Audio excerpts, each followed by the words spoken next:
Today on the podcast, we are talking about Perplexity and how they recently made an unsolicited offer to Google Chrome to buy them out. $4.5 billion with a B. Crazy amount of money. I don't even know how serious that offer is, but today we're going to get into all the details. I'll let you know what's up with that. But before we do, Jaden, why don't you tell them about our school community? Yeah, so every single week, Jamie and I record exclusive content that we post on our school community. There's over 300 members, and something that's amazing about the school community is basically just hearing from other people working on different projects and side hustles. We record and we post videos on there on a whole bunch of different topics. Jamie talks about how he made over $25,000 last year from an Amazon program. He talked about some ways that he was using AI to try scaling it up. I've talked a lot about becoming an AI consultant. I have a friend that charges $25,000 to go talk to companies about AI and leveraging it and adding it to their organization. So there's a ton of money there. I've talked a lot about using AI for growth marketing, scaling up my businesses. My company, which is AIbox.ai, it's a no-code AI app builder and marketplace that we're creating right now. And I've used AI on virtually everything I've done there. So much that we can't really share publicly. It's all in the school community. And we would love for you to go check it out. It's $20 a month or $19 a month. I think it's discounted right now. So if you get locked in at that price, it won't be raised on you when we raise it in the future. But we'd love for you to go check it out. Let's get into what's going on with Perplexity. So this is pretty crazy. Like Jamie mentioned, billions more than Perplexity has ever raised. They actually offered $34.5 billion cash to buy Chrome. Now, why did they do this, right? Like, why are they giving an unsolicited request to go and purchase one of the biggest online assets of all time?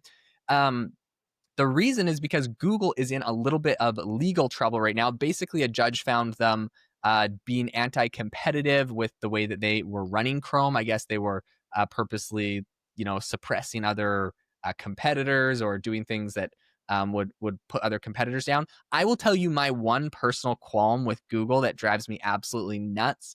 But I mean, it's less relevant to the story. But in any case, this is basically what happened. So the thing that's important in the story is that the judge has not ruled that Google has to sell Chrome. Now, a lot of people are speculating that's the direction that it's going to go in, but the judge hasn't specifically said that has to happen. They just said they're anti-competitive and they're going to figure out what that means. And a lot of people are just suspecting that.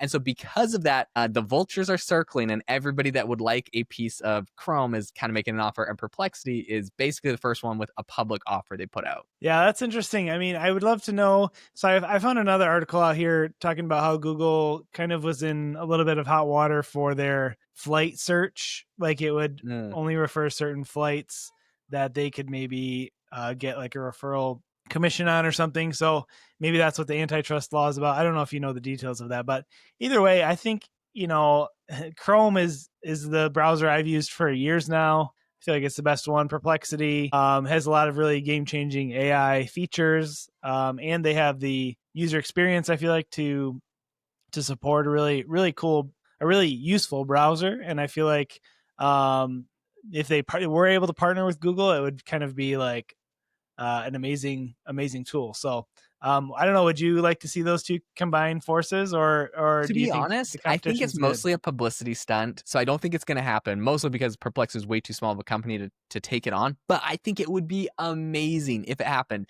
Perplexity built Comet, so they were really one of the first ones with an AI browser that came out. They put out Comet, and then OpenAI is like, well, we're working on a browser, but like Perplexity beat them to it. Microsoft came out with a whole bunch of interesting AI features inside of Edge, which like I never used Microsoft Edge, formerly Internet Explorer, but like they actually have some cool features. The number one being that if you have like 20 tabs open of like a whole bunch of barbecues you're researching, you can ask it like, based off of all my tabs, which one is like the most cost efficient, that's also highest quality. It will look at all the content on all your tabs and then give you a response. I'm like, hey, that's pretty useful. Cool. But Perplexity has a whole bunch of other cool features built into their Comet browser that they've come out with. So like Perplexity punches way above its weight, right? They're competing with Microsoft and Google right now to make a really cool browser. And I think they're doing a good job. They're the first ones out there with a good thing. So they got a lot of splash for that. Basically, if they were to do this, I think they would do a fantastic job. They'd be able to do way cooler things with Chrome than Chrome's currently doing. That being said, it just, I think, is way too much money.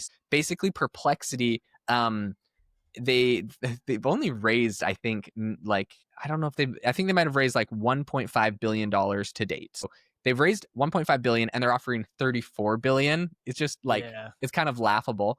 Their valuation's 18 billion. So it's like they're almost like offering double what their company's worth just on paper for, this, and they have to pay it in cash. Now, one thing I will say, to be fair, is allegedly Perplexity said they have found some investors that would be willing to back the deal. And I actually don't doubt that, because if you are an investor, for example, and you wanted to back someone going and taking over something like Chrome, I personally would try to put that investment through a company like Perplexity that could really execute on it. They've already built a browser. They're already doing really innovative AI things. I do think like that makes a lot of sense. How much of the company would basically those investors eat up if they put that much money in?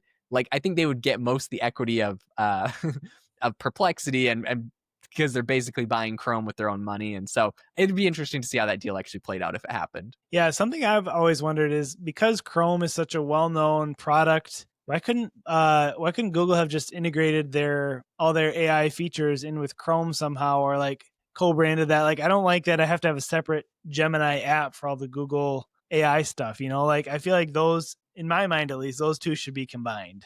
But I don't Yeah, know. that's What a are your good thoughts? point. It's like Google doesn't really want to like muddy the water. They don't want to, if people are happily just using Chrome to do Google searches, it's like they don't want to disrupt it, because they're like, we'll make a lot of money from those searches and ad revenue. So like, we'll make the Gemini completely separate. And I think that's kind of like the concept there, is that they don't want to sabotage and annihilate their entire search business. Um, it's a pretty good question, right? And so it literally, if it did happen, even though the Chrome thing is happening for like an antitrust reason, it would probably, yeah, make a lot of really exciting innovation, push the entire company, or the entire AI movement forward. Now, something that's interesting though is kind of the number that Perplexity offered, right? $34 billion. So I've said like that's they don't have that money, blah blah blah, but that's actually a really discounted rate, even that number. Recently, one of Google's rivals, or their is called DuckDuckGo, and it's another search engine. It's kind of like a privacy search engine, so it doesn't track anything. It was kind of set up to be like anti-Google, like Google tracks everything, DuckDuckGo doesn't. And so they were testifying on this whole case back in April, and their CEO was like speculating. He's like, yeah, like Google Chrome's probably worth about like $50 billion, and it kind of goes onto his testimony and stuff. And so I think with that like number thrown out there, now all of a sudden when Perplexity offers 34 billion, it's like if they got it for that price, it would definitely be a pretty massive discount. All right, I got to Yeah. give you my qualm about Google. I have no idea if this is included in their antitrust thing, but it drives me crazy. I click on links from so my main browser is called Brave. It's basically a Chromium browser, which means that like Google Chrome released like an open source model, so people, or open source code that people can basically like clone Chrome and make their own browsers, which is really cool, because all of the extensions that people build for Google Chrome work on all those other browsers. So I use one called Brave, and it basically just blocks ads. It's just basically a browser that blocks Nice. every ad out of Nice. existence. I do not even remember that ads exist on the internet. I have not seen one in like years. And so yeah, basically that's all it does. And so what was interesting is on my phone I have that app, and every time I click a link from like a message on Facebook Messenger or on like text message, it will go and open up on my default browser, which is Brave. Then on Brave, I have Google set as my default search engine, and when I search for something on that Google search engine, like it acts like it's a bug, because it only happens like 10% of the time. It will actually open up the Google app on my phone and like search for it over there. I'm like, what the heck? So I gotta like close that, go back to Brave, search it again, and then it opens up like normal. And they're like, oops, just a bug. 1 in 10 times we open up our own app. That's Anyways, it's interesting. just so shady. Google, That's that is funny. very shady. I know that's not a freaking bug. You're just That's trying to funny. get me on your app.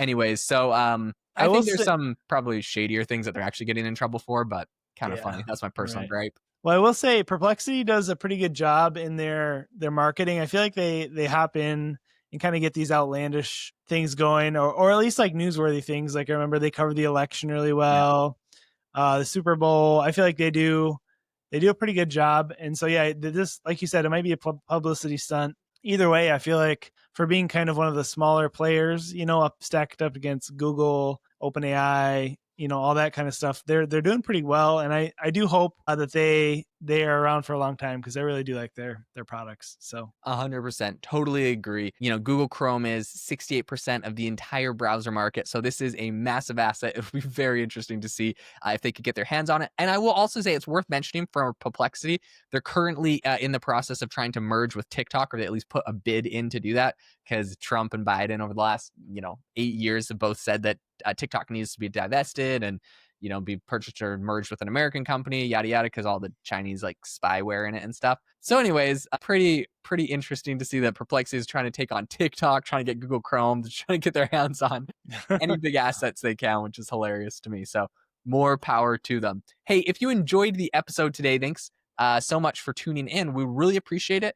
If you could leave a rating and review wherever you get your podcast, they basically help this show get shown to a whole bunch of new people and grow in the algorithm so more amazing people like yourself can find it. Also, make sure to go check out our school community. There's a link in the description where you can go check that out. We'd love to have you as a member and help you grow and scale your business. All right, we'll catch you in the next one.